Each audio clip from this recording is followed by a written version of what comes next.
The Nikki Glaser Podcast. The Nikki Glaser Podcast. Here's Nikki. Hello, here I am. Welcome to the show. It's the Nikki Glaser Podcast. I'm Nikki Glaser. I am in my apartment in St. Louis, Missouri. Brian is here. What up, Brian? Yo, you're right. We're all wearing gray. We are all wearing gray. Whoa. Gray, it's the gray day. It's a gray day, y'all. It's Post-Christmas malaise. Yep. The year strong. That's Yep. right. Ending the year strong with a depressive color. Noah is here. What up, Nose? Oh, nose. There you go. People I haven't heard that. sometimes go. I remember Andrew being like, "That sounds like you're doing a Jewish slur of some sort." And I was like, "That does not occur to me. Take it back. Take it back. Only she can call herself that." No. Do you hate it?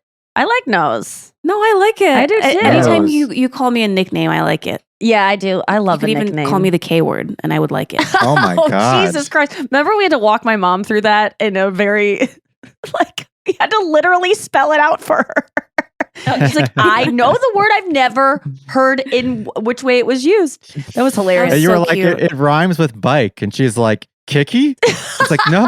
It rhymes with bike. No, The concept of rhyming? she's so freaking funny. My mom, we went to a party last night. We went to a party at Taylor McGraw, who you know from the podcast. We went to her house for a Christmas party. It was all of her Oh, that's friends. cool. It was so fun. Taylor's house is Yeah. amazing. It reminds you of being in a museum. She collects bugs. So there's like pinned bugs in these like cases everywhere. And then she's obsessed with the JFK assassination. And so there's like newspapers from the day he was shot. Like she has like a portrait of Lyndon B. Johnson written out from like a typewriter typed it. And then it like looks like his face, but it's all just, if you look closely, it's just words typed.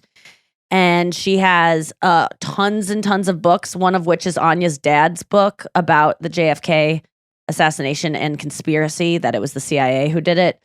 And Yes, Anya's of dad course. wrote a giant book about it. And we were all like, Wow. oh my, and my mom's like, oh my God, this is Anya's dad's book. Like she couldn't believe it. My dad was getting a little bit jealous. Jealous? Oh. Yeah, he was kind of like, yeah, Oh. one of 30 copies. And I was like, well, what? I I go, thought they had really hot Throwing sex shade. that night. no, they didn't, because then we dropped my mom. My mom is a party animal. Okay. My mom on a Wednesday night in St. Louis wanted to go afterward. She's like, we're going to see a Led Zeppelin tribute band. I'm going with Elaine, my mom's friend who like parties with her. Elaine and I are going. Elaine doesn't drink, so but she's like a designated driver, and my mom can get wasted and hang out, and then Elaine can drive her home. And Elaine just like has fun without drinking. Like she's just like, you know, one of those people. I cannot relate to my mom's stamina at 65 years old to want to go to a Christmas party. Then she starts imbibing a little bit. She's doing a little jazzy kind of dance every yeah. time she walks in a room. We're going, what? This is Jerry's book? Oh my God, Taylor, you have Anya's dad's book. Look at this house. Oh my God, there's silk everywhere. She's bopping and booping, and she's making us all laugh with all of her enthusiasm. And then This is after she drinks a little bit. just a little bit, like one or Yeah. two, 1.5. And she is like, she Allie gets marches that, the around. zips. Yeah, the zips. And she just like a little toy soldier. She's marching around, and like she Yes, does a yes. little dance in every room. And it's everything is this and that. And you are, get out of here with that. That is the cutest thing I've ever You know, she's just, and she makes Chris laugh so hard, it's almost insulting to me because I've never heard him laugh that hard. He just like, Oh my everything gosh. she says is funny. And so then, but then after Taylor's party, she's like, I'm having your dad drop me off at Broadway Oyster Bar. I don't care. I'm going to see this Led Zeppelin cover band. I don't give a shit. And it's her friend's son's band. So and he's like 40 something. So it's not like it's like a young. He's in this. He's like a famous St. Louis musician. He's in all these bands, but they do a great Led Zeppelin cover band, because we dropped her off at this bar. We could hear it through the bar. It was like kind of almost an outdoor-ish bar, even though it's freezing cold. And my mom was raging probably till 2 a.m, and then Hell came yeah. back home. And Living life. and then I woke up to a text from her at like 8:30 in. Something about like, will you send me that picture from a thing? Like she's just like, she's up and she chugged a Diet Coke. She's ready to go. She's back on the, I guess she's not back on the horse. She fell off the horse last night, but she's back on, well, yeah, she's back on the horse. She's going to Goodwill's today, probably painting a wall. up on a ladder. She's just, I love, and earlier in the day, my mom came, I had a photo shoot yesterday and I was having an existential crisis and I was like crying, and which isn't good for your makeup that you just had applied for 2.5 hours. So it's like, I was like not having a good time. I just needed someone there that like loved me to like help me through it and to be like, you know, everyone there was so nice and so supportive and like so felt bad that I was crying. And it's awkward when you're crying about being ugly because people just did your makeup. So you're almost like, it seems like they're insulting their work. Yeah, which I was like, it's not your fault. It's God's fault. It's not what you did. It's just my. It's God's fault that you're bad at makeup. Yeah, God made you. And made you think you're good at something that you're not. No, I actually had an amazing makeup stylist, Kara Olson, and then my stylist for clothing, Megan Perry. Shout out to both of them. And they were so lovely and so supportive and helping me with poses and looking up poses and moving chairs and being like, you should try this, like well and above beyond what they were supposed to do. And they were so emotionally supportive. And I wrote them both being like, thank you for like not only your work, but like, I like started crying at one point. It was just like, because I just saw things on my face. I don't usually like to look at pictures of myself as I'm taking a picture. People know this about me because I can't convince myself I've changed. If it's an ugly picture in 2 weeks, I can say, oh, my skin has lifted since then. Actually, I don't say that. But if it's like a weight thing or just like a you look tired thing, I can think, oh, I'm less tired now, or I've lost weight or whatever. My body doesn't look that way. It's been time since then. But if it's just now, it's like, this is all I have. And so much work went into, this was 3 hours getting ready and with a great stylist. This is the best it can be. And it's just disheartening. And so I kind of started tearing up, but I was like, you guys, I have to just go figure myself out for a second. I know and we were pressed for you time. also have a hard time, like, especially when they do your makeup, if they make you face the mirror and you have to like stare at yourself for 2 hours. Yes. I know that's hard for you too. It is, but it's also hard if I don't look at the mirror because then they get done and I go, what did you do? You know, like sometimes I've had that happen where I look like I'm RuPaul's Drag Race, you know, like where I've gone, oh my God, you need to take this down. And it's much more harder to take off makeup than put it on. So yeah, it was just like, and I'm about to start my period. It's just like the worst time. I should look at my calendar when I'm doing a photo shoot and make sure it's not happening in the 5 days before my period because it's just too emotional. And so I sucked up the tears because there was no point. I was like, can I just go cry really quick? But then I went to go cry and I was like, I saw the bags welling up to produce the tears. And I go, I can't. I just sucked it up. And I was like, I went back out and I go, I'm just going to pretend I'm someone else. And that's what I did. I turned the screen away. Ooh. Taylor Swift. I pretended I was Taylor Swift, and that I was, I just had to pretend I was someone else because if I, for a second, was like, Nikki, you're badass and you're going to kill it and you just filmed a special and everything's going your way. Like, I can't convince myself of that in this state. Like, just had a hard week. It's not been the week that I've wanted to after my special. It's been a lot of regret and like, why did I do this and why didn't I do that? It just sucks when you think something, it is as if I gave birth and my baby was not a good birth, right? Like something happened during the labor and I don't get to have the baby that I thought I was going to have. And I'm not saying I relate to women who have any complications during that, but you know, I think even if you have a healthy baby, you expect that first week of like, oh, I'm not pregnant anymore. I think you just expect it to be like freeing, but instead this has been like, oh God, if I could have, I'm just getting jealous of people who are shooting their specials in March. Like I saw a girl that's shooting her special in March and I'm like, oh, I wish I had March to fix the things or whatever. It's just, I'm having that. So it was just a spirally week. And then I planned this photo shoot. My mom came by and it really changed my mood. She was like, oh my God, you are just beautiful. I can't even. Nikki, what are you doing? This is insane. So she was like saying stuff that I was kind of rolling my eyes out, but it did make me feel better. And then we left there and we went to a thrift store because that's my mom's favorite thing. And she was like, can't believe you're going to St. Vincent de Paul with me. This is crazy. And I go, I would go with you to ask me to go any day. I like hanging out. I have no friends in St. Louis and I like hanging with you. I think you're funny and cool. And we really have a good time together. But she was just like, I can't believe you're going here. And I got the sweater there. It's an Old Navy sweater I got for $8. It's brand new and it's extra, extra large. And I love it. And Chris will probably hate it because he doesn't like my oversized looks. I think men don't like. I love oversized looks. On women? Yeah, I love oversized Really? looks. I love dressed down. I like when a woman looks like she just fell through a laundry basket and came out the other side. Oh my God, that's really cute. that's sweet. Because Yeah. I think when I wear like Jinko, like right now Jinko type jeans are back in, really baggy jeans, like no, but not wide with lane. the patch. No, Yeah. not with the patch or like the chain wallet and the silver chair Yeah. t-shirt. Not yet. And the It is Massimo. so strange hat. how it feels like 90s fashion is making a It's back, comeback. baby, because it's 30 years. my Every 30 years, God. it's cyclical. Every 30 That's why in years? the 90s, 60s was like kind of cool. I think. I don't know. Or it's like retro. It's now retro, so retro Yeah. equals cool. But yeah. So I think Chris is not a fan of the Jinko type jeans and any kind of oversized look. Mm. But I'm feeling it. I like things being big. I realize I can relate to people who have autism in the sense of sensory things. I used to have it as a kid. I would freak out with socks being too fuzzy. I would be like, get them off. And I would cry. And my mom would be like, she's insane about socks. Like, I just couldn't stand these socks I had to wear for this Catholic school I went to. And I remember freaking out. And then I would bend my knee sometimes. And the fuzz on the knee that you could see in the silhouette makes me go like, I hate it. I hate it so much. But my biggest pet peeve with clothing is when the sleeves are like are right here on my wrist, like right above that bone. Oh, Like I need Is that too I far want or a too sleeve short? like down to where my pinky starts. Like I Yes, want a yes. baggy sleeve that makes me look like I'm cozy Blake Lively and having a cup of cocoa, and the sweater is touching the cup of cocoa. Like I like to have my long sleeves. I hate when it's just a little yippy skippy is what we called it, because I don't know why we just named that in high school. When the pants would ride up too high, we'd be like, oh, it's yippy skippy. And then I think That makes sense on pants. yes. Yeah. So it's yippy skippy on the arms too. Like if it's too short, oh, I want to die. So anyway, I got the sweater and that's not like that.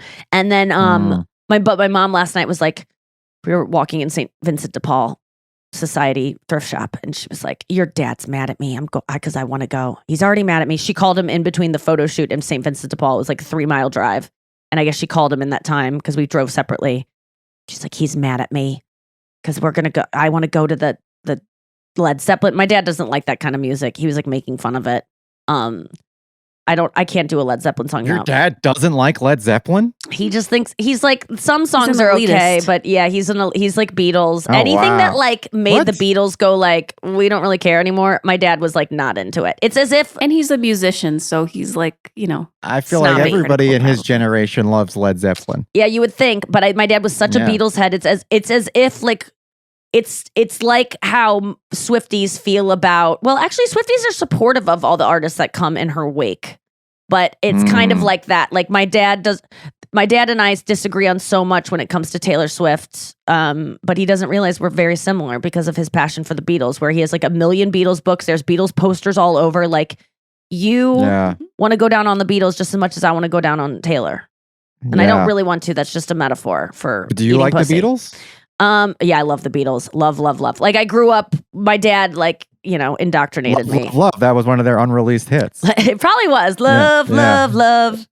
Wait, Do you have a favorite Beatles song? Yeah, In My Life, I think is my favorite. Oh, that's what's a your good favorite? one. Golden Slumbers. Wait, how does that start? Because I It starts with just a piano, I think, and then Oh, it's do you play it? Golden Slumbers, fill your eyes. Oh yeah. You know that one? Dun, dun, dun. Yes, I do know that song, but Golden Slumbers, most underrated Beatles song. I will. fill your think. eyes. And then what is the Yes. chorus though? Sleep, pretty darling, please Oh, don't. yeah, Well, then yeah. it goes into Carry That Weight, and then it goes into the end. That's why I love that song, because it's like 8 different songs in one song. And that's why I can't pin it down. But yeah, that song is fucking great. My favorite, Yes. which I posted about on my Instagram story lately, it's not, that sounds like that's the name of the song, but I posted lately about it. I think when I was doing Oh. press for F-Boy in LA, I was at the Spotify Center doing a podcast, and I was in a waiting room, and they had all the Beatles lyrics printed up. And I instantly found, and not the lyrics, but the description of how each song came to be. And my favorite is the one about you'll get you in if I catch you with another man, that's the end. Little girl. I've talked about it a million times on this podcast, but I'm obsessed okay. with that. Like, I'd rather And, see you dead, little girl, than to be with another man. You Yeah, better yeah, keep yeah. your head, little girl, or you won't know where I am. What the fuck? He's telling her, you better watch out. I'm Watch your coming. back. I'm going Run to for kill your you. life.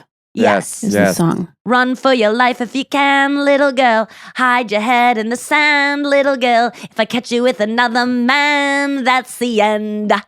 Little girl. Boom, boom. And then it's like boom, boom, boom, festive. Yeah, that's a Nobody great song. told him to say and, I know. but he just added that. I love when musicians make choices like that where you're like, what the fuck is that? I do Yeah. have to say that when people say May, like you were looking at May, like in Out of the Woods, Taylor Swift goes, you were yeah. looking at May. And it's you were looking at May instead of me. It's because me sounds very bad when you sing it. So as a person who takes singing lessons, I've learned that people will say different things in lieu of the actual word. So Ariana Grande does it a lot. She is very experimental with the words she chooses to sing. But yeah, that it's gonna be May. He just leaned into May a little bit more than it's gonna be me. No one wants to hear me. It doesn't sound That's like a sonically warm-up. pleasing. Isn't it? Do, re, mi? Do, re, mi. Yeah, I guess it is. But me sounds bad. Like there's this Taylor Swift song, the August song. Back when we were still changing for the better. Hold on. One thing was enough. For me, it was enough. For May, it was enough. To live for the hope of it all. Cancel plans just in case you call. To meet me behind the mall. So much for summer love. And saying us. Cause you weren't mine instead of mine. Cause you weren't mine to lose. So you say mon like to, a Jamaican. Yeah, mon. So every time I You sing that weren't song, I have to mine. remember to say, cause you weren't mine to lose. Because if I said, cause you weren't mine to lose, it goes like, yay. And then it makes your, Oh, you go like, I can yay. hear it. And it's not as pleasantly You sounding. sound like a C's on Wow. Sorry if you do that. Cause you weren't mine to lose. Oh my God. The Beatles have a song called Maggie May, and they sing it, oh, dirty Maggie me, because they don't want it to sound. Oh, right. You got to do it the other way. Oh, that's Yeah, good. yeah. I like that That's a lot. what I was implying with that. I like it. I liked it. First, I don't know that Maggie May song. I just know. Dirty Maggie May. I think that's I how it don't goes. like that song, I think. And I also don't like No. Hey Bulldog. I'm sorry to anyone who likes yeah. Hey Bulldog. Hey Bulldog. Oh, yeah. I forgot that song Me even no existed. like. Yeah. But some quick Beatles trivia before Yeah, the break. please. So you know the song The End, which is the third act of the trilogy, Golden Slumbers Carry That Weight, The End. In the end, boom, bing, bing, to love you. Yes. So that song was actually the last song the Beatles together ever recorded. And it was The End. And it wasn't the last song they Whoa. released, though, because they released the albums out of order. They did Let It Be after they did Abbey Road. Road. Right. But they recorded Abbey Road before. yes, so the Holy last song shit. that they ever recorded was all together, was The End. Which is pretty cool That's trivia. crazy. Yeah, yeah. Do you like the new song that Now and Forever? What's it called? Now and Then. It's their new release that just they compiled. They I put guess together a bunch of old recordings. I have It's not the heard last it yet. of the tracks that will ever come out of the Beatles. Like they're not going to Yeah. squeeze the Well, I remember sponge there anymore. was Real Love. Which is Real one of my Love, favorite and Yes, songs It Is. ever. Yeah, it's like, God damn that motherfucker. song is so fucking good. Yeah, That Real was Love like is came out in amazing. 1997 or 8 or something like that. That was with the anthology. And then the first anthology song though was Real Yes, Love was It the Is. second one. No. No? It was a different one. Cause red is the color that My will make baby me blue. In spite of you, it's Isn't that true. wasn't that Yes It Is was on Yes It Is on an album. I can almost Oh, okay. guarantee it. Let's go to Oh. break and we'll figure this out when we get back. Welcome back to the show. Okay, the other Beatles anthology song was Free as a Bird, which I love because John Lennon sounds so spooky in it because they don't have his like the recording shit. So it's like free as the bird, it's the Yeah. next best thing to it's so good. Oh, when those when songs that came piece out. of shit shot John Lennon, Ugh. he like killed the equivalent of 1,000 people or something. I mean, what a theft on humanity to steal that man. You know, at least George Harrison was stolen by God, but Yeah. John Lennon was stolen by a I think man, he was stolen and by that's just cancer. Yeah, which I guess God gave him yes, and it's for all just that like dope he smoked in the 60s. We don't know if the Beatles were gonna ever, but I bet you the Beatles would have gotten back together in the 90s or something. 1,000%. At least the no reunion. question. The only people that don't get back together for money is the Oasis brothers. Those two are like really. I can't believe not enough money hasn't been offered for those two to settle their grievances. But the Beatles would have been totally gotten back together because You might see them back with AI. Yeah. Oh, you're right. That will happen. Fuck that. But In your But they're not lifetime, gonna make new Beatles songs that are, they might be have able the to same- do it with AI. oh my God. I don't believe there AI is capable of doing anything artistic that's good. Really? That's right. Doesn't mean they won't make it. It doesn't mean they They'll won't make it. I try, agree but with you. I know that AI is making a lot of music now and beats and stuff like that, but I feel like there's two things that AI can't do. One is they can't make anything truly original because everything is taken from other artists and cobbled together.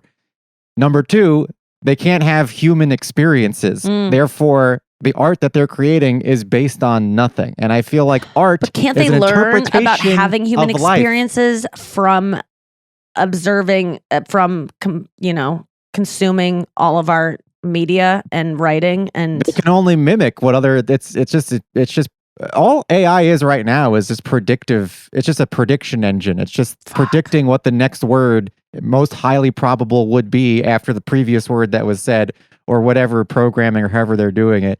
But it's not anything. It's not creating new experiences. It's not experiencing anything. It's not conscious in any way. Yeah. It's just probability. Like if I say it's basically like a really advanced version. You know when you're texting on your phone and it gives you like and yes. it gives you Can we play like- that game? Can we play the game? favorite game. Oh my God, it's so That's fun. basically what ChatGPT That's my favorite is game. doing, Okay, except so on a highly advanced I am going level. to pull up. I'm going to write to Noah. Okay, so what you do is you pull up your phone. If you have an iPhone, if you have a Droid, what the fuck are you even listening to this podcast for? I don't even want you guys to listen. No, I'm just kidding. Droid phones actually take better pictures by far.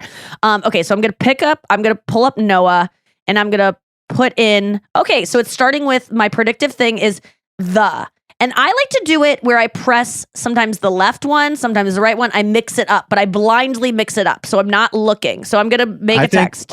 Instead of Noah, I think you should pick someone on your phone that's not involved in this conversation. Really? And no matter what it says, you're going to have to send it. Okay. I just did one for you, You Nikki, can send and it to it's just. someone who won't get mad. Okay. I don't think you should pick me because mine that I just did for you is just, hi there, just wanted you to see how you're feeling today. Oh my God, that's Okay. good. That's Wow. so you and me. Because also it kind of starts almost like you're like, hey, I just want to make sure those files uploaded. If you could check, like it's still like, hey, not a big deal. I know you have a lot going on today. Like I would predict Noah's would be like, hey, it's always understanding of my circumstance, plus asking me for something, plus a caveat of like, you don't have to do this now. It doesn't really matter. I love you. It's always like, she's the best friend a person could ask for. Like, God, I love it. Okay, so I'm going to pick. Why don't you send a text to Kirsten or something? Okay, I'll send it to Kirsten. She'll be so confused, but she's probably teaching a Pilates class right now, so I have time before she starts. Okay, so I'm pressing it blindly. You have to do at least until a sentence is formed. No, or at I'm least doing 6 it like times. so much. I'm going Okay. and I'm going fast. Okay. Oh, there's some emojis coming in. Wow, you got emojis in there? Oh my God, this is okay. Tell me when to stop. Stop. The only way I could do that was if I could find someone to help you with your car payment. I could get it paid for you.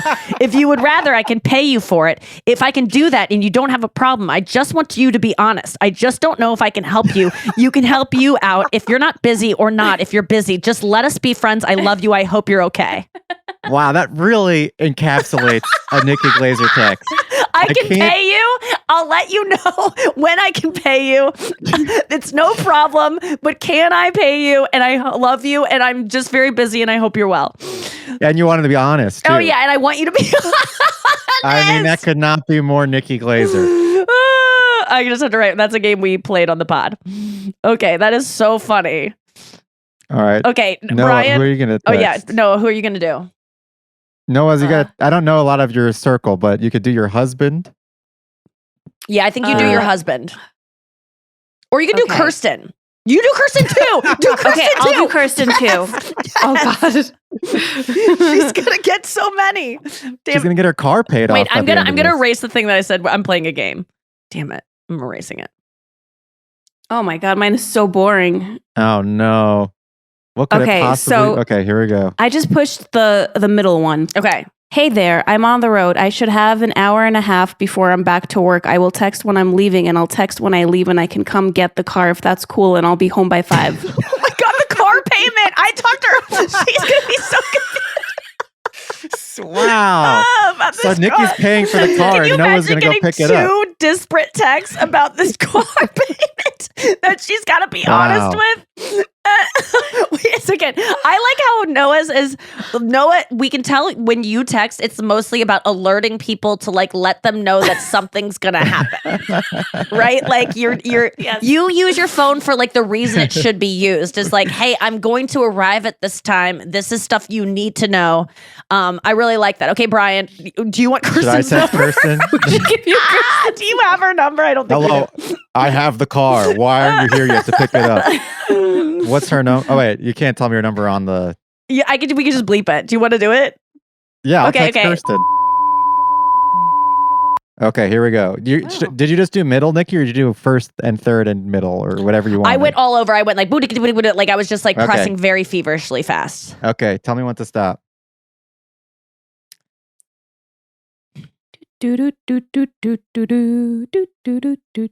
Stop. Okay,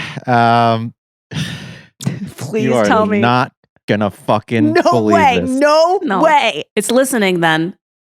I'm a little late, clock emoji, to this one, but I'm gonna go and see if they're available for a little visit tomorrow morning. I will be there to get it, and then I can get the car. No Clock way. emoji. No way. Stop it. I am not. Hold on. Look. Hold the fuck on. Wait, send You see it. that? Send it. And it's Whoa, and a the car emoji. And a car emoji. Okay, I'm going to text her now.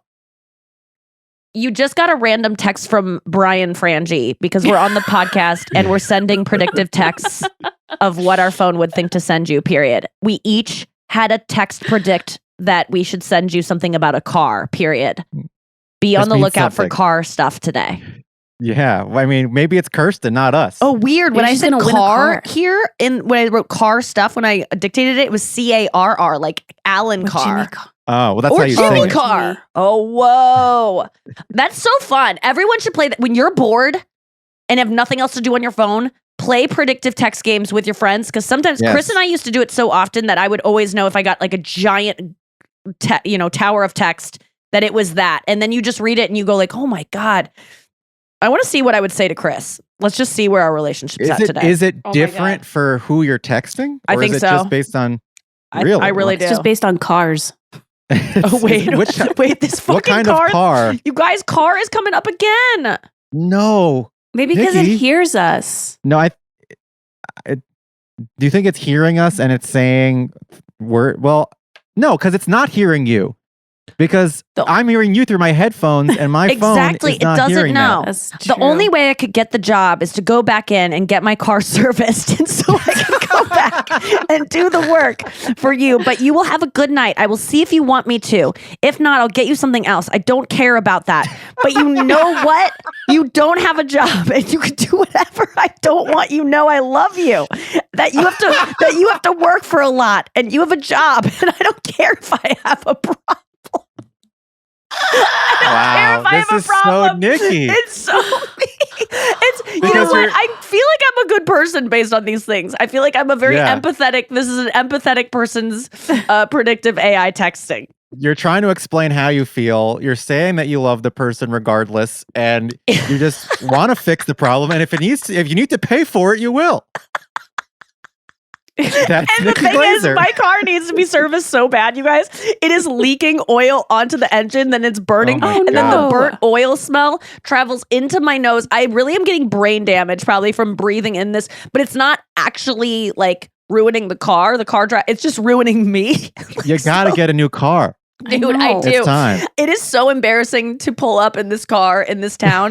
People think I'm like a big It's like a deal. bit. And then I Yeah. pull up in my mom's beat up Lexus, which is a nice, Lexuses are so nice. But it's drives from like perfectly. 2003. It's so old. And it's like really dented up. I backed into a trailer, it poked a hole through the back bumper. So it looks like I have a bullet hole back there. There's a lot going on. But anyway, last night, so we go to this We need a thrift picture shop. of this car, please. Oh my God, I'll give you one. Like, people need to see what it is a faded dusty green, so it always looks dirty. Like, it's kind of dusty green that it can't look clean. And also, I don't like that this happens, but it needs a whitening for its lights. Like, it's almost like teeth are like the lights of a car. And my cars are yellowing. Like, the lights are yellow. So it always looks yeah, dirty. yeah. Always. And yeah, it drives like a dream. It's so smooth and I love it, but I really need a new car. I have a feeling Chris and I are going to find one over the break, and I will have a new car soon, and I will feel amazing about it. And you guys will hear about it so much. I will text you about it all the time because that's all my phone wants to even talk about anyway. But so fucking my phone needs to learn that. Yo, we're at St. Vincent de Paul, and we are All right. thrifting. And my mom's Yeah. like, your dad's mad at me because I want to go to this oyster bar to hear this band, and your dad doesn't like them. And I go, Mom, and this is what when we were talking the other day about, do you ever feel like you're counseling your parents? I always and this helps me a lot with my relationship. I go, the things I see my parents repeatedly argue about and complain about within their marriage, it's like they knew they knew all of these things about each other when they got married. And there's this delusion that somehow along the way in 42 years of marriage that someone's going to change. And I go, Mom, Dad married a party animal and a woman who likes to party. And he can't, it does make sense to think that your wife would mellow out into her 60s. But she hasn't. She's a party animal.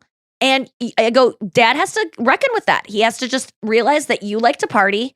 And also he benefits from that so much because my dad does like to party, and they both stay up late and play music into the night, into like 3 in the morning, a lot of times with their friends and stuff. Yeah, they'll do it alone. Oh my God. That's so cool. That's so cool. Yeah, they love staying up late and playing music, and they're not like deeply unhealthy people, or like, they're not they're horrible so booze cute. hounds. They're just, they like to have a good time. And I love coming from that kind of stock of people who just like a good party. But my mom likes to party a little bit hardier than my dad. She likes to drink a little bit more. She likes to get wasted, which your girl relates to. My mom likes to get a little blackout, and she's gonna be having dementia soon, which that will be her being blackout all the time.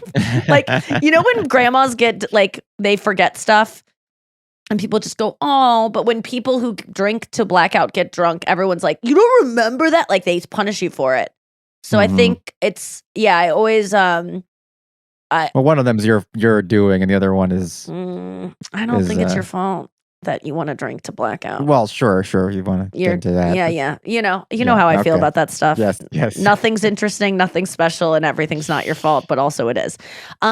So yeah, anyway, it was just an interesting conversation and she kind of was like, thank you. Yeah, you're right. And then later on I was like, Dad, are you mad? We're driving her to this bar. And he's like, I'm not mad. I get to go home, be alone in peace. It's going to be nice. I was just like, he's mad about it. But yeah, they're just cuties, and they went to this party. It was so fun going to a party with my parents. He's gonna go home and start working on his conspiracy novel. Oh yeah. Trying to match Anya's dad. And get 31 sales. I was just like, is someone jealous? I called him out. He goes, I kind of am. And I was like, I thank you for admitting you're a little bit threatened by this, like a friend of mine whose dad wrote a book. And then I was thinking about like, God, you ever look at all these books and just go like, I can't believe people wrote this many books. Yes. Like, someone had to sit down. It is so hard to write a fucking book, man. Yeah, and so many people have done it. And I think it's even harder now because there's less to do. Back in the olden days, like that was just kind of there's not much to do. When you got a typewriter, that was that was like scrolling on your phone. People would be like, oh, you're wasting your life writing that book over there on the typewriter. All you're doing is just typing. That's how I feel, especially about like nonfiction books. Like every couple of years, some random politician that was just like in the State Department will write a 300-page book about like the year. And it's like, man. And then, people read that book that year, and then it's just a waste. And then it's just, I mean, isn't that everything though? You put so much effort into it and then it's just fleeting. I saw this really interesting thought experiment today on Instagram. I put it on the girls chat, but it was this girl. It started out really annoying. I like hated her. She was just like, let's do a thought experiment. And I love thought experiments because they're usually, I've always heard thought experiment. I first heard the phrase thought experiment from Sam Harris, who is obviously the most intellectual person I could imagine. And so I liked him at first because they're usually philosophical questions that make you go, oh my God, they totally turn your world around. And this one actually interested me.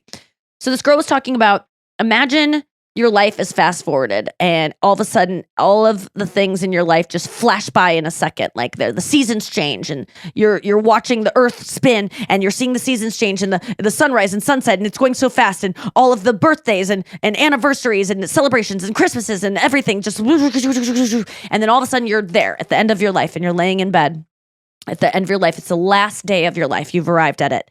And your consciousness is going through every single day of the past 90 years of your life. And it decides to pick one day to pull up for you to watch again and to relive. And suddenly you are in, let's say that day is today. You right now watching this at home. It's today, right now that it picks up. And wouldn't you want that day to be something where you're not laying in bed scrolling on a phone? Wouldn't you want in your 90-year-old self, you get to one more day be in a younger body with this young skin and your young hair and your flexible joints and your strong bones? Wouldn't you want to go do something with that body that's like walk outside and breathe in the air, which is probably at 90 not really breathable because you can't go outside anymore? Don't you want to go look at animals that are probably extinct? I'm adding all of these things because I believe in a more dystopian future than this girl probably did. But don't you want to go look at animals? Don't you want to go call up someone who's now long dead and you haven't talked to in 30 years since they passed away? Don't you want to go do that? And it really, for whatever reason, at first I was rolling my eyes and then I was like, man, this is like really tracking for me because I all of a sudden put myself in my 90-year-old body when all of my friends are dead. All of the people that are now currently in my life are gone, long gone. And I was like, I need to go see my fucking niece and nephew today. Like it created the surge in me that after I get done with, yeah, actually they will be. Okay, I shouldn't go see see that. Some older people. I gotta go hang out with see them. My mom will probably still be trucking. Yeah, I shouldn't. Yeah, I could see them then. Yeah, they'll be there holding up the simulation for me to watch. I don't know if they'll have to hold up an iPad for the simulation, but they'll be there. Yeah, I'd go to a Led Zeppelin cover band. That's what I would do. Right, that's living, baby. Yeah, what my mom is doing is living, and that's not to say that scrolling isn't fun. I like scrolling on my phone. There's no shame in that. I like going on Reddit. I like listening to podcasts. I like being in bed in the dark. I like those things. It is okay, but spending your whole day doing that, not okay. You know, like. Even if you suffer with depression, like try to do something that gets you out so that if that day is the day you choose at the end of your life, which we don't know that this is a thing that even happens, that there's something in that day that you go, whoa, I get to feel my body. I get to be young again. I get to be around people that I love again and enjoy the world that once was. I thought that was kind of just a way to enjoy. No, that is cool. Yeah, I liked it. I had a belief a few times where when you die, you just start re-watching your entire life. One thing I think is that what if hell is you have to redo everything you did in your life except everything is grouped together. So like, let's say you ate turkey sandwiches. You ate 1,000 turkey sandwiches over the course of your life. Okay. In hell, you have to eat 1,000 turkey sandwiches in a row before you can move on to the next thing. Let's say you I don't like this. took poops for 780 hours total. Then you have to poop for that long in hell. Or let's say you had sex because everything's bad if it's long enough.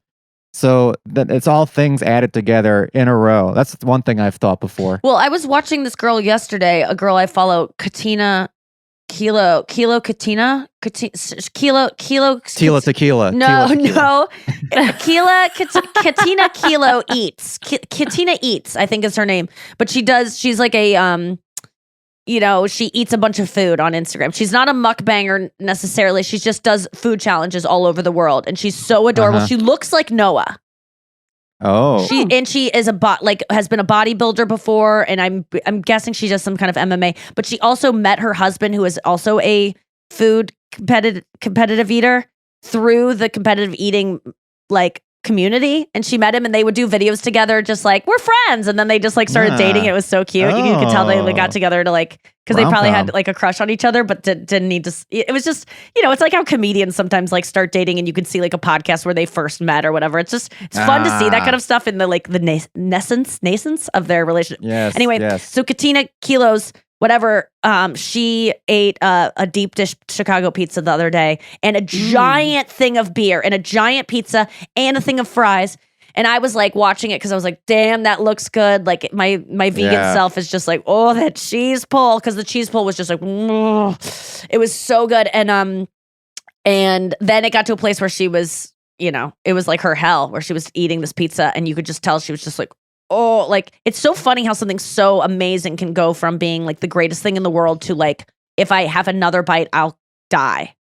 Yeah. And I hate it so much. I used to feel that all the time with Skyline chili. I used to always binge too much of it as a kid. And then I would be like, how can I love something so much and then I hate it? It is all things. Yeah.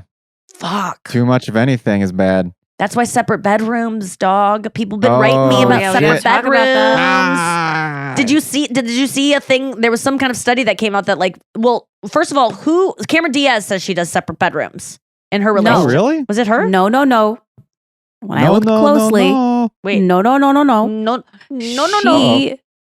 She says we should normalize the conversation.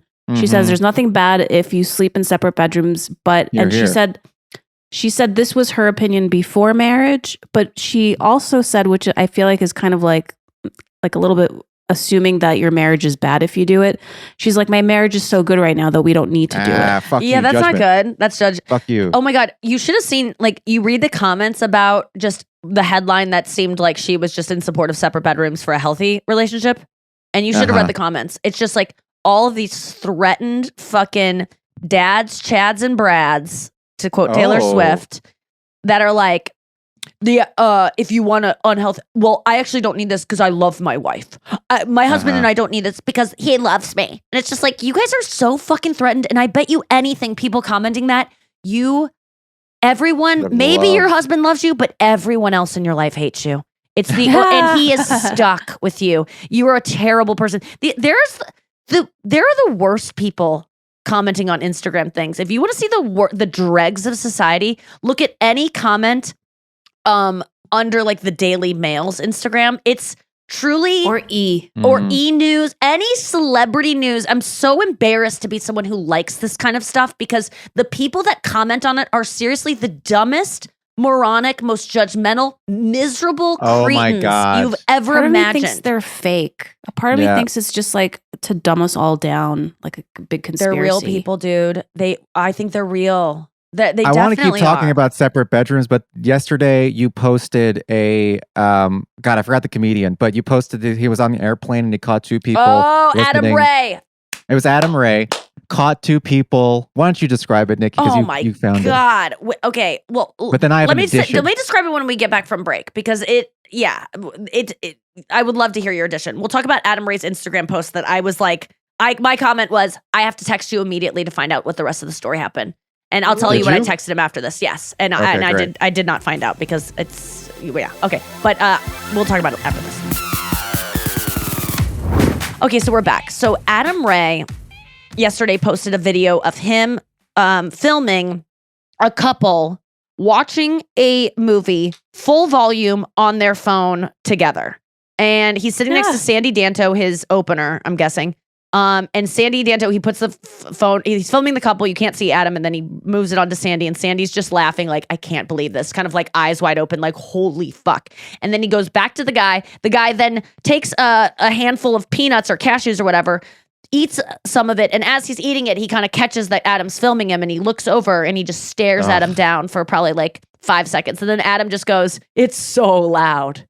It's so loud. And then the woman looks over and then she suddenly starts turning it down. She's like, he goes, no, it's fine. It's just hilarious. And then it cuts off. So I was like, what the fuck happened after that? It was a perfect approach. Adam Ray, I love Adam Ray so much. If you aren't following Adam Ray on YouTube and Instagram, you don't know what's up. He is one of the funniest most quickest guys out there. His character work is hilarious. He does Dr. Phil live at the Comedy Store, and he puts up those live shows. He did one with Bill Burr. He did one with Andrew Santino and Bobby Lee recently. They are so funny. He is so quick. His crowd work is amazing on his stand-up. He did this one clip where he was asking about someone's son or daughter. Oh my God. Did you remember that one? That made me cry. I know, right? Hold on. I went through like a whole roller coaster of emotions. Really? You did? Okay, Yeah. so he asked about this person's kids, and they're like, what does your son do? And they're like, oh, whatever. And they're like, what does your other son do? And he's just like quiet. And he goes, this guy doesn't even know. He doesn't even know what his son does. He doesn't even give a fuck about his son. It's not exactly that, but it's something like that where the guy didn't answer him, so he didn't. Adam assumed like, you don't even know where your son lives or whatever. And then the wife volunteers, our son is dead.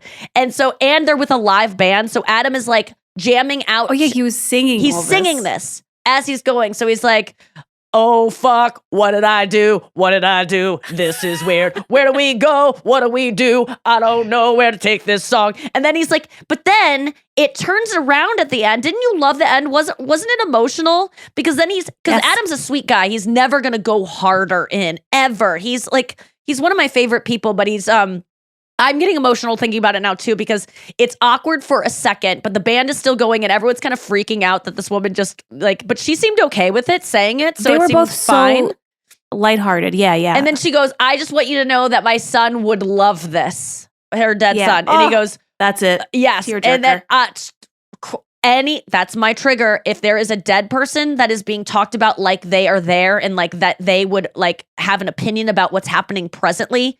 It started with Forrest Gump, where it was like, Jenny, you'd be so proud. When he said that, like a dead person being cognizant of what's happening, I can't handle it, dude. I can't fucking handle it. So then I started crying at that part too. But then they started going like, what's your son's name? And they're like, Max. And they're like, let's give it up for Max. Let's give it up for Max. And then the whole crowd is like, let's give it up for Max. And then it's like this whole crescendo of like this thing that could have gone so wrong becomes like this beautiful moment with the whole crowd.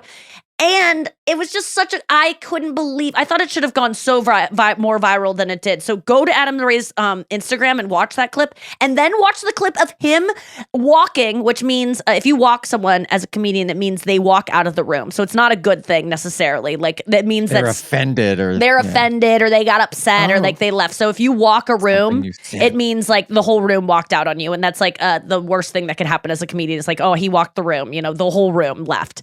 And Norm Macdonald famously would walk half the room like at shows up until his death. Like he would always offend people, which is so great because they would go to see him as like, that's the SNL guy. And like, we loved he's from TV. And then they would be horribly offended. And it was like a point of pride for him, I'm sure. And comedians that would like revel in watching these people like not get Norm in the way that we all do. But, so Adam should never walk anyone because Adam is an inclusive comedian who's like just having fun up there, but also taking some chances and just he's great at crowd work. So he's doing crowd work, and it was a Christmas party for this law firm. And he said something to a guy and was like, what do you do at the law firm? And he was like, maintenance work. And he made some comment about like maybe it's hard work, or it's like, man, that's hard labor. He made some kind of comment that it was like, I couldn't do that. Like, oh, that sounds rough. And he kind of wasn't disparaging about it, but it was, commenting on the fact that maintenance men isn't like the most cushy job at a law firm, correct? So then one guy like stood up for the maintenance man, was like, why don't you talk about your own job? Or like, yeah, because it's so easy because you're up there. And he's just like, wait, what? Like the guy just flipped out. So then Adam tries to go, hey, you're drunk. Like, it's okay, man. I want you to stay. Like, don't get upset. And the guy was just staring him down. You can like see this guy looking at him. And then the whole law firm decides to get up as a unit and leave the DC Improv. He walks 42 people within 10 minutes. And it's so wild and hilarious. And I usually don't like watching those videos of like, watch this comedian handle this heckler. Like I don't ever watch those videos, but Adam Ray consistently puts out great stuff. But I loved this plane moment. And I wrote Adam immediately, and I said, I couldn't say it on his comments because I knew people wouldn't get the joke, but I'm like, you're as much of a hero as the Let's Roll guy from 9/11. And Chris didn't know that reference. And I was like, oh, there's a guy on 9/11 when they took down the hijacker plane and crashed it instead of it crashing into a building. They overheard him. It's lore. We don't know for sure he said it, but there's one guy that was like, when they were getting at the boiling water to go pour on the terrorists, he went, let's roll. And so that became like this anthem of like a hero's response. So I said, you're up there with the let's roll guy as a joke, because obviously he's not. But, and I said, what else happened? And he just goes, yeah, it was insane, man. So I didn't press further, but I'm like, God, I want to know more. I'll find out in person. What did you want to say about it, Brian? Well, the comments underneath. There's 3 top comments. No, I can't handle it. If anyone was defending that couple, I can't fucking handle it, Brian. Well, do you want me to just stop? You can stop the podcast? No, don't stop. But I literally, I can't. I didn't even read the comments because I go, no one is going to not be on our side. I lost faith in humanity when I read these comments. So the first comment on the top is your comment, texting you for full story now. But then the second comment is, this is from, I don't want to say their name. Am I the only one that is having a hard time finding why this is a big deal to others? Are you fucking kidding me, lady? Are you fucking kidding me, man? Yeah. And then there's 239 replies to that comment trying to explain to him why it's inconsiderate and rude, and he's arguing with all of them. So I don't know if he's trolling and he's just trying to work people up, but I really... Hopefully this is the only comment that says that, right? Like there aren't more people that are on this person's side, right? How many likes does that comment have? 68. That is problematic, dude. That's not good. That's too many likes. He goes on in his own comments, put in your earphones. Y'all are crying about something you can fix and getting mad about not being able to control others. Oh well, stay mad. It's so brazenly obnoxious. I feel like a liberal. This is the only thing that can get my mouth to open as far as Taylor Swift's. I am aghast at anyone defending these two pieces of shit. I can't believe 2 people have agreed that this is a good idea on a plane to listen full volume to their phone when they are in a first class cabin. It looked like it was a business class cabin. Not that it's like business class people should behave better, but kind of. I mean, like, you've probably been there before, like, that's a quiet space. Wait, what is one of the rudest things that you experienced on a flight happening next to you? Does anything come to mind?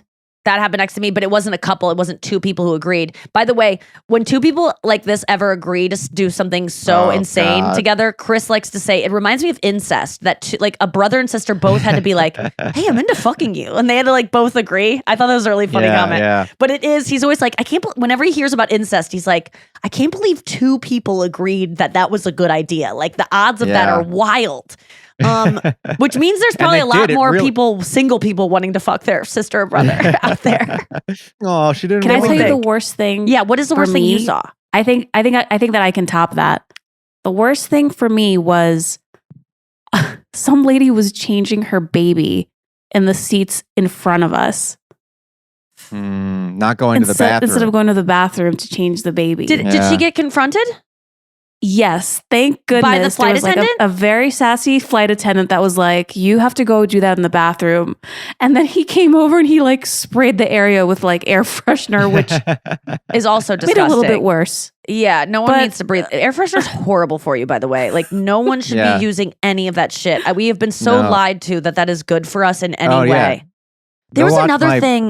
Big Al Febreze commercial that I put on my Instagram. Yeah. Okay. It's one of my most underrated Instagram cartoons of all time, but it's Big Al doing a Febreze commercial where I talk about how Febreze just thinks the world stinks like shit and needs to be sprayed with chemicals. It is chemicals, but for somehow we convince ourselves that is really, we should all be huffing it constantly. Just put your face into the pillow you just sprayed with this Procter & Gamble. Doesn't make any sense. Like killing ducks runoff bullshit that like. Yes, it's very sad. It's sad that you think that you need to, that your couch stinks like shit. It probably needs does. To be sprayed with chemicals. But it needs to be cleaned in like a way where that the water runs through it, not just spraying onto it. Do you know another delusional marketing thing that I talked about last night at a party? Because I was with a woman who's a vet tech or used to be. She was like, I quit 2 years ago because it's the most depressing job you can ever imagine as someone who loves animals. Like, you just have to get out of it. And I go, oh my God, we have the 2 leading occupations of suicides, comedians and vet techs. And she was dentists. like, I think comedians probably, if you were to average the amount of comedians that kill themselves versus comedians that exist, we'd probably be up there with dentists. But it's veterans, veterinarians, dentists, and I would say people in show business. kill themselves the most. But she was like, oh my God, yeah, we totally are. And she was like, yeah, it was just, she goes, I was a really happy person and I loved my life and I loved life and I loved animals, but I just witnessed so much abuse, animal abuse. And I was like, I didn't want to make her sadder, but I'm like, and those are abusers bringing in their dogs. Think about if you abuse your dog, most of the time you're not bringing it in. Like that's people who would risk getting caught. So those are the kinder abusers. Ugh. And she said it was just constant. And so she was like a walking zombie after doing it for a few years and she had to quit. She had to walk away from a job that she loved so much for so many reasons, but she just couldn't do it anymore because it was just so upsetting. So yeah, everyone needs to be nicer to animals across the board. But she was talking about she brushes her dog's teeth every night. All of her dogs. She has 3 dogs and she brushes all their teeth every night.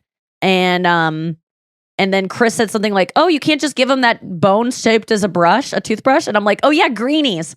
To the people behind greenies, the evil geniuses behind those toothbrush shaped bones. Yeah. You are so deluded. I even believe it. Like it's shaped like a toothbrush. Yeah. Why wouldn't it clean my dog's teeth? She goes, that would be like me telling you to gnaw on something to clean your teeth. It doesn't make any fucking sense. Yeah. It doesn't clean your dog's teeth. Please stop giving them those. Actually, you should be brushing your dog's teeth. I know I wouldn't. I mean, I'm getting a dog soon, and I doubt that I would. But that is what everyone should be doing for your dog, which is insane that we have to do that. But and cats. I don't know how the hell I'm going to do that. Final thought. Do you brush what's it? Buzzy's teeth? Yeah. Well, I use the brush to like I wet it a little bit and then I stroke the side of his head so he feels it's like his mom's tongue. Oh. But now I have to like move it over to his mouth. And then you're like, your mom's about to get funky with you. She's about to. Are you into this too? Are these two into the same thing? Oh my God, what are the odds? Wait, what is your daily interaction with Buzzy? I want to know as a cat owner, like how much are you seeing your cat? How much are you interacting with it? How because dog owners, it's like you wake up, it's right away dog time. Gotta walk it, gotta feed it, gotta fucking talk to it. And then it's like throughout the day, it's like a constant thing that you need to address. Now, I'm wondering as a cat owner, like how much interaction on a good day do you have with Buzzy in terms of like, maybe it's not a good or bad is negligible. It's just what's the most you'll have, what's the least? Okay, what's your routine? So what we realized is get the cat on a cat feeder. So we have an automatic cat feeder that goes off at like 6 a.m. So I don't have to go downstairs and feed him. Otherwise he would be like meowing all over the place. Because he's up and he's ready. Yes. So now what he does is how did he figure out the cat feeder? Huh? How did he figure it out? Like he probably thought like there's no way I can get food without you being there. How did he realize this robot thing is feeding me? Or did he just hear his bowl go? It dispenses it and like Avior recorded a stupid thing that calls him. Wow. That has answered my question. Okay, so on the cat feeder, it has that? Like it has a recording that goes like... Yeah, so it's just like, here. Buzzy, come, Buzzy. It's except a little bit stupider with the things that we call him. That's so cute. Okay, so he figured it out that way.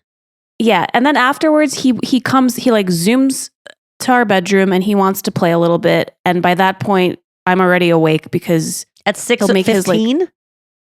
Yeah, so it's like 6:50, like 6:05. What if you want to sleep in? I wake up, I have no choice, and then I feel bad. I'm like, oh, he just wants to play. So I take a wand that I hanging off the bed with your arm, like kind of still lying. Yeah.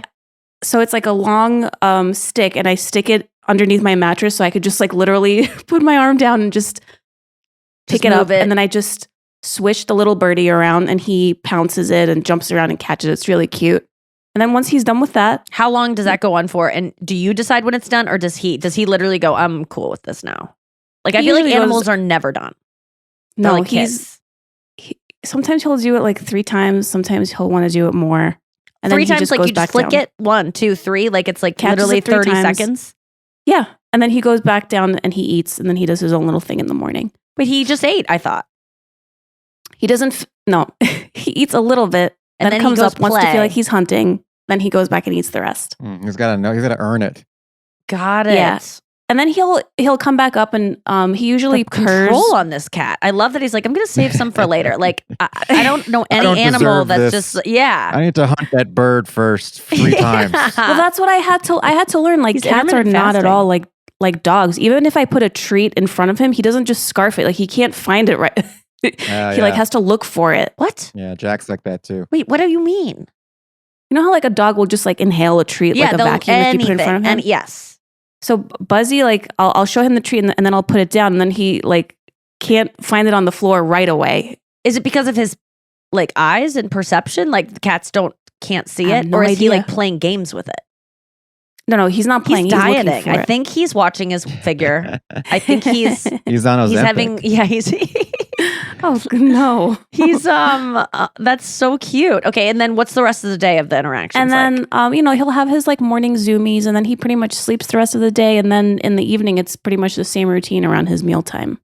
So you just have to play with him like so twice. and then when you're like sitting down and watching TV, are you petting him? Like is he around all the time? Like while you're editing, is he like coming up and rubbing up on your leg and you kind of just touch him a little bit? Does he sit on your lap? Is he walk across your keyboard? Is he like he'll do that just a touch. He just gives you a little bit during the damn day. it, I want a pet so fucking bad. I just And want then- something to like try to like get my attention and love me. But it's hard with the cat. You have to have a lot of self-control because it's not like a dog where they'll take any kind of attention that you want to give them. yeah. They'll let you do it for a little bit and then they're over it. Oh. So you can't I just want to like squeeze him so much, but he I will can't. not let the squeezes happen. Like they're aloof. He just gives me a little. Mhm. Oh my God. Why do they do that? Why are cats so cool? I know. Why are cats so hard to get? I don't get it. But I love is him. that the different, but do you ever get to cuddle with him to the degree that you would like to? Oh, to the degree that I would like to, no. No, it's never going to last that long. And he will like fight and claw to get away if you want it longer. He never claws in a way where it hurts me. It's just almost like a little bit of a warning. Like, Okay, I'm sorry I'm Get me out asking of this so many blanket. dumb cat questions, but when you enter into your home, does he greet you? Is there like, yes, I'm excited to see you, like, "Meow," and then like, Yeah, Are he you just, thinking like- about getting a cat? no, not even for a second, because Oh, I don't want to oh. get that weird microbe that like gets in your body if you have cats. Like you get Yeah, a bacteria. Well, that's in the cat's urine that makes you Crazy. Well, you like just the make smell of cat Chris- urine more. just make Chris clean the litter box. And then No, he'll get we it. don't. No, it doesn't matter. No, it's like You're still gonna I don't get want. I just that idea of that bacteria. I probably already have it because I've been around cats before. But the idea that they could give me something I don't already have, I don't like that. And it just it Mhm. kind of it makes me think of like a little worm going like through my brain. Yeah. It makes me feel weird. But I do and. Yes, I'm thinking about getting a bird, or I was even thinking about getting hamsters or like something easy. But I do Maybe have a I have ferret? a dog that is 7 years old whose owner died at the age of 32. I don't know the circumstances, but it was just Aw. surrendered, and it's very confused. And it's 7 years old, so it has another half of its life to Oh, live. It's like God middle damn it. aged. Yeah, I know, it's so sweet. And so I might get to see that. I'm going to LA. I'm presenting at the Emmy Awards, the Creative Arts Emmy Awards. Let me be specific. It will be airing on Oh. FXX on January 10th, I think, but I'm shooting it on January Wow. 7th, which is my sister's birthday. And You know, we almost won a Creative Arts Emmy. we Nikki. did for Not what? Safe Came so Digital close. Team. Not Safe Digital Team Oh. Brian And then- Frangie had to present to the Emmy Society. with me and Zoe.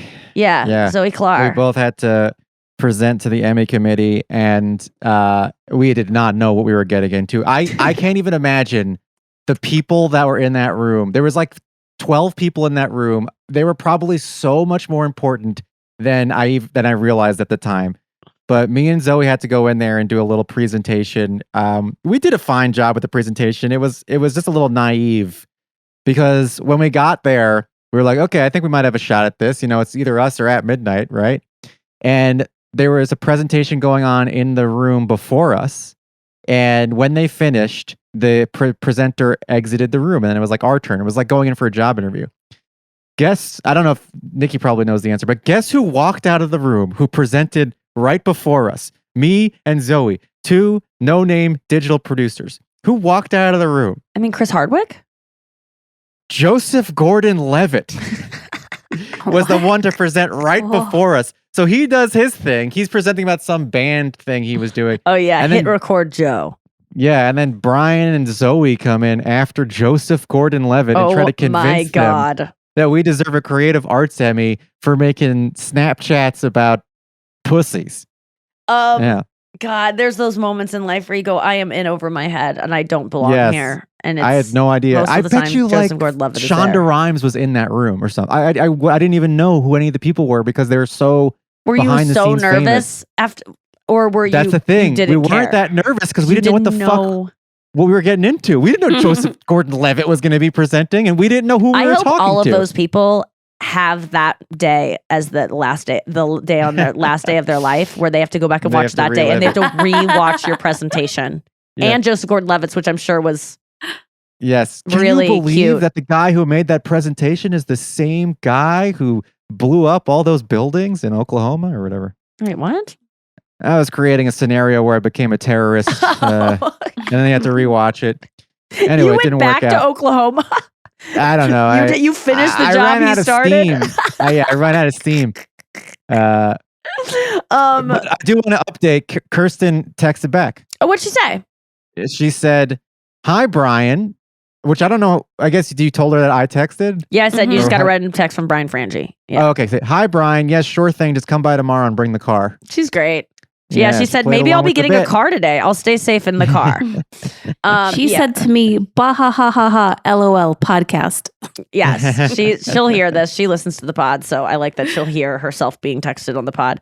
I was just about to say, can I just say, I watched the movie May December on Netflix. Okay, yeah. It's so bad. I cannot believe. Oh no. They're hoping that's an award winner. Are you joking me? That's like their big play to win awards is made. Well, they've got the star power in it, and that's not to say that Natalie Portman and Julianne Moore didn't do an amazing job in those roles.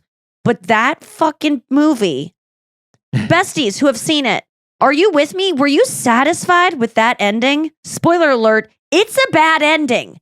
It gives you fucking nothing. It ends in the middle of it. Like there's no feeling you get at the end of it. I kind of like movies that leave you hanging. I don't hate it. I don't hate a movie going against like what a movie should do and give you some kind of concluding moment of like, oh, thank God they got together. I like movies where people don't end up together. I love Romeo and Juliet where they both fucking die at the end. I love that shit. But this is just nothing happens. It's so dumb. And artsy. Julianne Moore gave the character a lisp because in the movie, Julianne Moore plays a woman who had an affair with her student, a Mary Kay Letourneau. This is basically the story of Mary Kay Letourneau, who had an affair with her 6th grade student. And hell yeah. And then, hell yeah. And then had his baby and everything. So this is this woman. She is now living with this man that she had an affair with. But now he is my age and she is much older. And they have kids together and they are like, they live in this community, and Natalie Portman is going to play her in a movie. And so Natalie Portman is this actress that comes out to follow her around and like study her life. And Julianne Moore gave the character a lisp so that Natalie Portman would have something to do, pretty much. But she gave her a lisp halfway through the movie. Suddenly, Chris and I are watching this and we go, does she have a lisp? And we go, what? You can tell that like she maybe they shot the scene that we're talking about where the lisp comes out maybe first. And then she goes, oh, this is a little much. I'm going to lay off it for the rest of the movie. And then, but it's so strong from halfway through the movie, maybe 3/4 of the movie, and then till the end. It's like, it's seriously like this. It is this pronounced. And it is not noticeable even before that. So then Natalie Portman is really getting into character. So she starts doing it a lot. It's really, that's really weird. Even though it's a good choice, had it been consistent, I just think that it was a weird choice to have it show up halfway through. Maybe I'm the only one that only noticed it halfway through, but I know I'm not because Chris also only noticed it halfway through, and we both looked at each other at the same time and go, "What was that? What did she just say? Why does she have a lisp? What's going on? Like, maybe she had a tooth operation that day she shot this scene? Nope, it's in all the other scenes too. After that, also, it's." What else did I have? There's the ending is dumb. Oh my God, the music. My God, the music. It It takes itself so seriously. Throughout the movie, there is this piano that goes like bing, bong, bing, bong, bing, bong, bing, bong. Like, but it is so overdone. And every scene, it at first you think it's funny, like they're making fun of like a movie that does that. It was whoever did the movie Deep Water. I go, there has to be, this person did this movie too, because it is so taking itself too seriously when it's not that good. And let me just say, I've never written a movie. So if you were watching this, if someone in your life sent this to you and you're part of the movie, that is a bad friend who sent this to you, who like sends you criticism of your movie. So you should get that friend out of your life if you were watching this and someone told you to watch it. Also, I have no idea what I'm talking about. I've never made a movie. I've never written a movie. A movie I would write would probably be horrible. I probably would, I definitely would use better music. The irony is in the movie that Natalie Portman is making within the movie, right? Julianne Moore's son is like this kind of guy that he was a son from her first marriage. And he's like, yeah, my mom's she blew up our family, man. And he's kind of like, looks like Machine Gun Kelly, and he's kind of like a rebel. And he's talking to Natalie Portman's character, and he threatens Natalie Portman's character because he goes, you know, I could go to the press about you and my mom and ruin this whole movie. Unless, of course, you hire me as, you know, I was looking into movies and I heard there's a thing called a musical director. And he's like in a fucking cover band. And so he's like, he's musical. So he's like, so I heard there's this job called musical director. I was thinking maybe if you get me in that job in that movie, maybe I can make these allegations disappear. And she's like, I'll see what I can do. I guess she was practicing the lisp at that point. So she didn't have the lisp in May, but she did in December. Yes, exactly. All right, Brian. Me, December. And so she... but then the irony is they need a different they should have hired that guy for this movie because this bing bong bing bong you guys have got to watch it just so you hear this music because it's so comical art movie bullshit. It is so that no one wants and then wins all the awards. If this wins awards, I'm out of Hollywood. I'm leaving. I'm not joking you. If this is what is considered to be an amazing movie, I'm done. I can't do it anymore. I can't pretend like this shit is good. Natalie Portman's incredible. She's a great actress. She has to at one point simulate having sex with a teenager in a pet shop. She's literally like humping the air like simulating what it would be like to fuck a teenager because she goes to the pet shop where the woman had an affair with the teen and got caught. And so she goes to the pet shop and she's like, can I just look around a little bit? And I love in movies whenever someone's investigating something and it's at an old like hardware store in the back room, they just let the journalist go in by themselves. Like the guy doesn't stay there with them. They're just like, look around, you know, make yourself at home. And it's like, this is the back of a pet shop of a working business you're just letting this actress into. So then she sits down in the corner and just starts humping the air. And I looked at Chris and I go, this is one of the most embarrassing things I've ever had to watch in my life is this girl, Natalie Portman, a beloved, amazing actress, Black Swan, Where the Heart Is, other movies, Star Wars.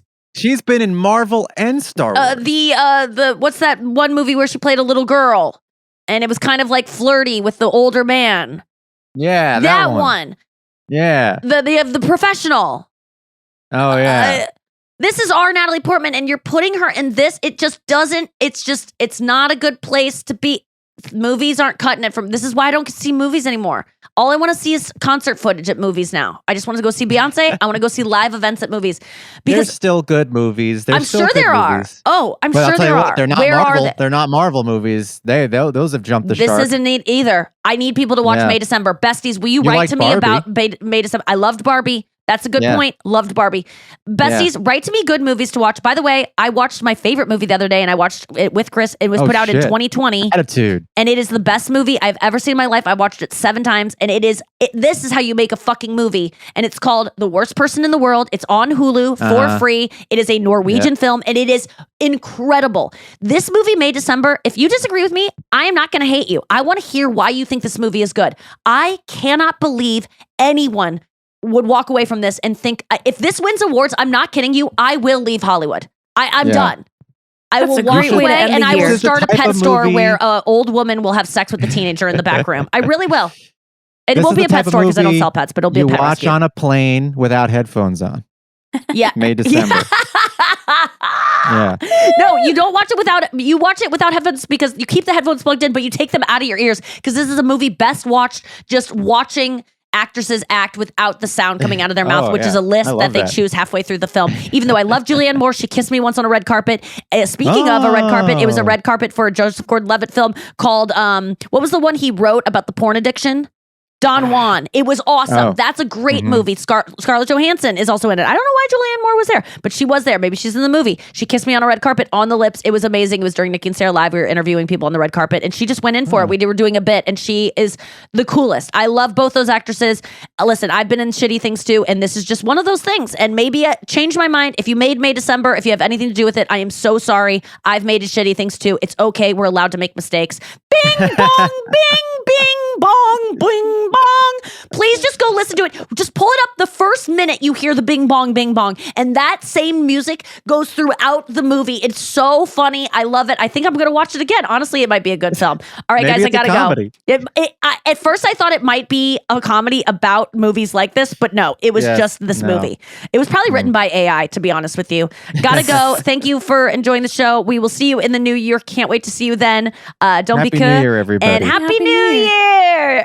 Come see me in this weekend in Denver, Sunday and Monday, I believe. New Year's Eve and New Year's Eve. I might have those days confused, but it's New Year's Eve and New Year's Eve, December 30th and 31st at the Paramount. I will see you there, besties. Can't wait to see you. Can you believe that 2024 was the best year of all three of our lives? I can't believe that 2024 was the best year of all of our lives, creatively, personally, emotionally, health-wise. Physically. Oh, I can't believe it. Amazing. All that tooth pain you had in 2023, it evaporated in 2024. And I can't believe. Almost instantly, too, which is crazy. It was like just a calendar term. Incredible. And I can't believe I'm going to win that Emmy for the special. I mean, I can't believe I won it already in the future. That's so wild that we both. I hope at the Creative Arts Emmys, you don't have to introduce something for May, December. This is going to come back to bite me. I just feel it. Best use but I just want to reiterate, I do bad things too. Okay? We're all allowed to do bad things, and bad things are more interesting than good things. So thank you for bing, bong, bang, bing. Okay. Yeah. All right, guys. Thank you for listening to the podcast, and we'll see you next year. Don't be kind. Just have a great new year.